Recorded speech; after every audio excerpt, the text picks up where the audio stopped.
এই দিনটা ছিল আমার জন্মদিনের দিন, 19শে সেপ্টেম্বর। তো যাই হোক, বিশ্বকর্মা পুজো মিটে গেছে মানেই তারপরের দিন খাওয়া দাওয়া তো করতেই হবে। সেই জন্য এখানে মাংস রান্না হচ্ছে। তার আগে অনেক কিছুই রান্না হয়ে গেছে অলরেডি। তো এখানে সব প্রিপারেশন নেওয়া হয়ে গেছে।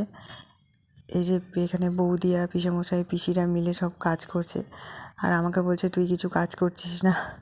আমি তখন বললাম যে আমার আজকে জন্মদিন, আমি কেন কাজ করব? কি বলো বন্ধুরা, আমি ঠিক বলেছি তো? তো এখানে ওই আর কি আড্ডা চলছে। আমার পিসি পিসেমশাইরা ভীষণ ভালো, আমাকে ভীষণ ভালোবাসে। তো ওরা কেন, সবাই ভালোবাসে। তো এই যে খুব খুব আনন্দ করেছি। আসলে খাওয়াটা বড় কথা নয়, সবাই মিলে এই আনন্দ আড্ডাটাই তো সবাই চায়। তো এখানে পিসি রান্না করছে। পিসি খুব ঝাল খেতে পছন্দ করে, তো সেইভাবেই রান্নাটা করছে। পিসির হাতের রান্না এত ভালো, মানে পিসির বাড়ি যখন যাই বেশ মানে মজা করে খাই যাকে বলে। সেই জন্য সুযোগ পেলেই মা এখানে পিসিকে বলে তুই রান্না কর। তো এই যে পেঁয়াজ টিয়াজ ভেজে নিচ্ছে, তারপর মশলাগুলো এক এক করে দিচ্ছে।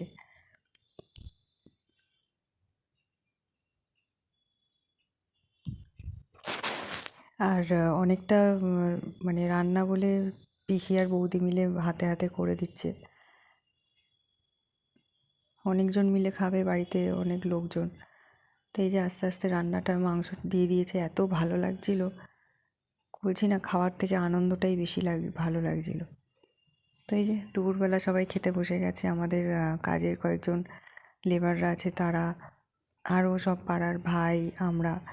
এত ভালো লাগছিলো। আর আমার দাদা তো ভীষণ ইয়ার্কি করে। এই যে তারপর পিসিরা খেতে বসেছে। আমি কখন খেয়ে নিয়েছি সেটা আর কেউ ভিডিওই করেনি, সে যাই হোক। এখানে পিসি বৌদিরা খেতে বসেছে, আমি তাদের ভিডিও করছি। তো এই যে মা এখানে খাচ্ছে। এই যে বৌদি আবার মজা করছে যে মাংস খাচ্ছি, আমাকে ছবি তোলো। তো যাই হোক, সবাই ভালো থেকো, সুস্থ থেকো, ততক্ষণের জন্য টাটা।